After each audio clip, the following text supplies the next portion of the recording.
ఏలూరు జిల్లా కొల్లేరు పరిసర ప్రాంతాల్లో కేంద్ర బృందం పర్యటించింది. కొల్లేరు ప్రాంత ప్రజలకు అండగా ఉండి వారి ప్రయోజనాలను కాపాడేందుకు కృషి చేస్తామని కేంద్ర భారీ పరిశ్రమల ఉక్కు శాఖ సహాయ మంత్రి భూపతిరాజు శ్రీనివాసవర్మ అన్నారు.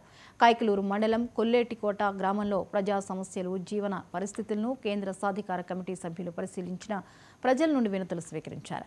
ఈ కార్యక్రమంలో కమిటీ సభ్యులతో deputy speaker Raghurama Krishnam Raju, MLC Jayamangala Venkataramana, ఎమ్మెల్యేలు కామినేని శ్రీనివాస్, చింతమనేని ప్రభాకర్, పత్సమట్ల ధర్మరాజులు పాల్గొన్నారు. 3 లక్షల మంది నివసిస్తున్న కొల్లేరు ప్రాంతంలో పర్యావరణ పరిరక్షణ, వన్యప్రాణి సంరక్షణతో పాటు ప్రజల జీవన స్థితిగతులు మెరుగుపడేలా చర్యలు చేపట్టనున్నట్లు కేంద్ర మంత్రి శ్రీనివాసవర్మ చెప్పారు.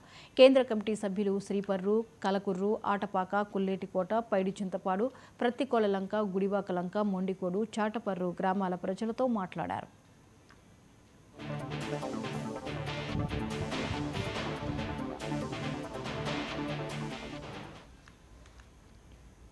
అంతర్జాతీయ యోగా దినోత్సవం సందర్భంగా